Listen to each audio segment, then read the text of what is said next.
رسول اللہ صلی اللہ علیہ وسلم نے ارشاد فرمایا، جنت میں پانی کا دریا ہے، شہد کا دریا ہے، دودھ کا دریا ہے اور شراب کا دریا ہے۔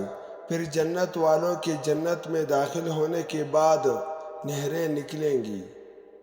رسول اللہ صلی اللہ علیہ وسلم نے ارشاد فرمایا، آدمی کے اسلام کی خوبی یہ ہے کہ وہ ایسی چیزوں کو چھوڑ دے جو اس سے غیر متعلق ہو۔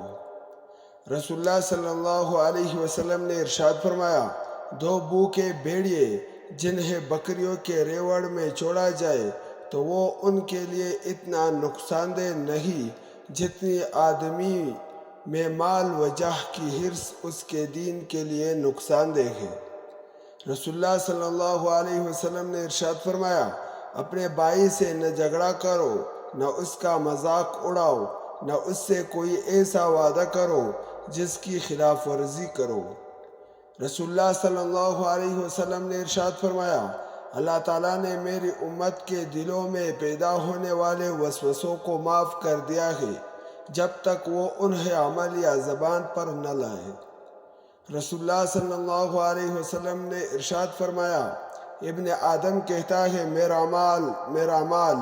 فرمایا، آدم علیہ السلام کے بیٹے، تیرے مال میں سے تیرے لیے صرف وہی ہے جو تم نے کھا کر فنا کر دیا، پہن کر پرانا کر دیا یا صدقہ کر کے آگے بیچ دیا۔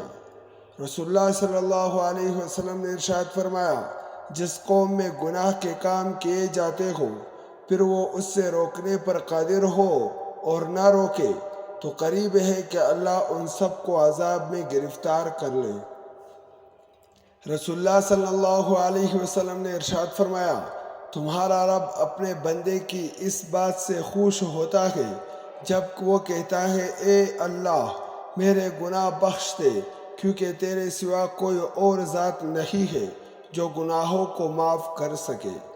دوستو، مزید اچھی ویڈیوز کے لیے ہمارے چینل کو لازمی سبسکرائب کریں۔ بہت شکریہ۔